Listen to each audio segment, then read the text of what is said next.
ওই ডিরেক্টরের মেধা নাই, মেধা মেধা ইকবাল ভাই মেধা মেধা মেধা মেধা সকালে ঢুকছি রাইতে 12টার সময় বাড়িছি, সকালে ঢুকছি 12টার সময় বাড়িছি। পরিচালক ইকবাল ভাই আপনি কোথায় থেকে বের হয়েছিলেন? আপনার ক্যারেক্টার তো দেখছি খারাপ। আপনি সকালে যান, রাত 12টার সময় বের হন, কোথায় ঢোকেন ভাই? মেধা নাই, মেধা মেধা। আরে ছাগল মেধা না, মেধা মেধা। পরিচালক ইকবালের উদয়। ওই ছাগলদের বলে 3-4 মাস আমি সিনেপ্লেক্স বানাইছি ছাগল। টুকুস করে কথা, টুকুস করে ইন্টারভিউ। প্রত্যেকটা ইন্টারভিউতে পরিচালক ইকবাল শাকিব খানকে খোঁচা দিয়েই চলেছে। এই ছবিতে 10 মিনিট, ওই ছবিতে 10 মিনিট। এতদিন তিনি কোথায় ছিল? আরে ছাগল, আরে প্রতিবন্ধী ইকবাল ছাগল।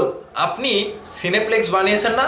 এবার খেলাটা বুঝবেন সিনেপ্লেক্সে কোন দর্শক যায়। সিনেপ্লেক্সে শাকিব খানের দর্শকরাই যায় বেশি।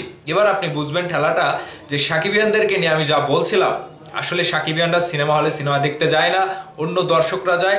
এবার আপনি বুঝবেন, এবার আপনি টের পাবেন কাকে বলে সাকিবিয়ান, কাকে বলে শাকিব খানের ভক্ত।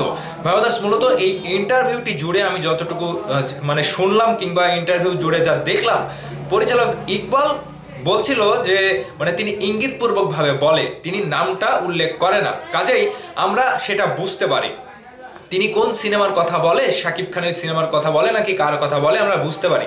তিনি বলছিল যে একটা জোড়াতালি সিনেমা, এখান থেকে 10 মিনিট, ওখান থেকে 5 মিনিট, ওখান থেকে 2 মিনিট, ওখান থেকে 3 মিনিট, এরকম ভাবে জোড়াতালি দিয়ে দিয়ে দিয়ে সিনেমা তৈরি করে এবং সেই সিনেমাটি বলে যে এটা নকল না, এটা একটা মৌলিক গল্পের সিনেমা, এরকম ভাবে চাপাবাজি করে। মূলত তিনি কোনটার কথা বলেছে বলেন তো? মানে শাকিব ভাইয়ের সিনেমার পাতায় পাতায় তো আমরা চলি, সিনেমা তো আমাদের মুখস্থ। তিনি ইঙ্গিতপূর্বক ভাবে শাকিব খানের তুফান সিনেমার কথা বলেছে। এমনকি তিনি 2-4 বছরে মানে শাকিব ভাইয়ের কোনো সিনেমা ব্যবসা হিট হয়েছে এটা তিনি স্বীকার করতে চান না। তাকে যেই সাংবাদিকরা প্রশ্ন করেছিল যে আপনি 2-4 বছরে 5 বছরে বাংলাদেশের কোন সিনেমার কথা বলবেন, মানে কয়টা সিনেমা হিট হয়েছে আপনার মতে, তিনি যেটা বলছিল তিনি সব কয়টা সিনেমার কথা বলল, পরাণ, হাওয়া, সুড়ঙ্গ, সব কয়টার কথা বলল, কিন্তু তিনি ওই শাকিব ভাইয়ের তুফান সিনেমার কথা বললো না, দরদের কথা বললো না। মানে দরদ নিয়েও তার একটা চুলকানি, তিনি যে চাপাবাজি করলো। অনন্য মামুন যে কথাটি বলেছিল যে গল্পের সিনেমা মানে এটা কোনো গল্পের সাথে মিলে গেলে 1 কোটি টাকা পুরস্কার, এই যে এই বিষয়টি নিয়েও তিনি যেটা বললো যে চাপাবাজি করে। আর তিনি আরেকটা কথা বললো যে নকল ছাড়া যারা বলে যে নকল ছাড়া সিনেমা হয় না তারা হচ্ছে প্রতিবন্ধী। আচ্ছা, একটা সিনেমার সাথে একটা সিনেমার গল্প মিলতেই পারে, কিন্তু আপনি একজন পরিচালক হয়ে ইন্ডাস্ট্রির একজন পরিচালককে কিভাবে এই কথাটি বলতে পারলেন? হ্যাঁ, অনন্য মামুনকে আমরাও বলেছিলাম যে আপনি এতটা গল্প দিয়েন না, যেটাই হোক আপনি গল্প দিয়েন না। পরবর্তীতে কোনোভাবে দরদ সিনেমাটির গল্প একটু একটু ওই যে লিপস্টিক সিনেমার সাথে মিলে যায়, সেটা অনেকে বলছিল। কাজেই এখন এসে যেটা বলছে যে নকল ছাড়া সিনেমা হয় না, তিনি যেটা বলছে যে তিনি সিনেপ্লেক্স বানিয়েছে, এই কয়েকটা মাস তিনি 2-3 মাস 4 মাস তিনি সিনেপ্লেক্স বানিয়েছে, সেখানে সিনেমা বানাবেন। এখন ওই যে তিনি বলছে যে পরিচালক রাত মানে সকালে যায়, রাত 12টার সময় বের হয়, সকালে ঢোকে আবার রাত 12টার সময় বের হয়। পরিচালক ইকবাল আপনি কোথায় থেকে বের হয়েছিলেন? আপনার ক্যারেক্টার তো দেখছি খারাপ। আপনি সকালে যান, রাত 12টার সময় বের হন, কোথায় ঢোকেন ভাই? কোথা থেকে বের হন? তো এই যে পরিচালক ইকবালের যে আবার চাপাবাজি শুরু হলো, তিনি যে চাপাবাজিটা শুরু করলো আবারও, অনেকেই মিস করছিল এই ইকবালকে। আমার মনে হয় দরদের সময় ইকবাল থাকলে আরো খেলাটা জমে যেত। এবং তিনি যেটা বলছে আরো একটা চাপাবাজি কথা বলেছিল, কিন্তু তিনি, আপনাদের মনে আছে যে আমি আর সিনেমায় বানাবো না, সিনেমা থেকে সরে গেলাম। তো সেই চাপাবাজ ইকবাল আবারও কেন সিনেমায় বানাতে আসছে এবং তিনি যে সিনেপ্লেক্স বানিয়েছে, তার সিনেপ্লেক্সে কারা কারা সিনেমা দেখবে আদৌ কি তিনি জানে?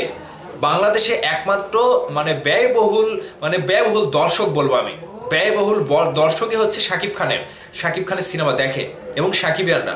কিন্তু সিনেপ্লেক্সের মালিকরা, সিনেমা হলের মালিকরা এই সাকিবিয়ানদের উপরে নির্ভর করে কিন্তু সিনেমা হল সিনেপ্লেক্স চালায়। কিন্তু তিনি কি জানে যে আমার সিনেপ্লেক্সে যদি আমি সিনেপ্লেক্স বানাই তাহলে শাকিব খানের দর্শকরা আমার সিনেপ্লেক্সে সিনেমা দেখতে আসবে না? তিনি কি জানে কয়টা দর্শক রয়েছে বাংলাদেশে শাকিব খানের ফ্যান বেস ছাড়া? সাধারণ দর্শক তো সিনেমা দেখতে এখন খুবই কম যায়।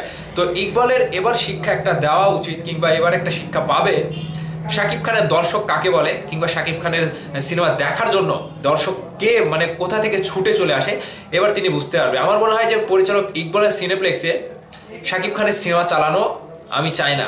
শাকিব খানের সিনেমা যদি ইকবাল চালায় তাহলে তিনি হচ্ছে একেবারে বাংলাদেশের শীর্ষ চাপাবাজ এবং বাটপার। শাকিব খানের সিনেমা যদি ইকবাল তার সিনেপ্লেক্সে চালায়, এখন দেখা যাক তার চাপাবাজি কিনা। তিনি যে বললো যে সিনেপ্লেক্স বানিয়েছে, এটা করছি সেটা করছি, এখন দেখা যাক তিনি যে তুফানকে বললো যে জোড়াতালি দেওয়া সিনেমা এবং দরদকে বললো যে তারা প্রতিবন্ধী সিনেমা বানায় এবং গলাবাজি করে। তো সবকিছু কথা মিলিয়ে আমার মনে হচ্ছে যে পরিচালক ইকবাল একটা সত্যি প্রতিবন্ধী। তিনি কথাটা সুন্দরভাবে বলতে পারে না, একটা মেধা শব্দ যে উচ্চারণ করতে পারে না, সে তো প্রতিবন্ধী ভাই নাকি। পরিচালক ইকবালকে নিয়ে সাকিবিয়ানদের কি মন্তব্য এবং সাকিবিয়ানরা পরিচালক ইকবালকে কিভাবে মন্তব্য করতে চান এবং তার উদ্দেশ্যে কি কথা বলতে চান, অবশ্যই ভিডিও নিচে কমেন্ট করে জানাবেন। ভালো থাকবেন। যাচ্ছি কিন্তু যাচ্ছি না, পরিচালক ইকবালকে নিয়ে কিন্তু আবারও হাজির হব পরের টুইস্টে। ভালো থাকবেন সবাই, ধন্যবাদ সম্পূর্ণ ভিডিওটি দেখার জন্য।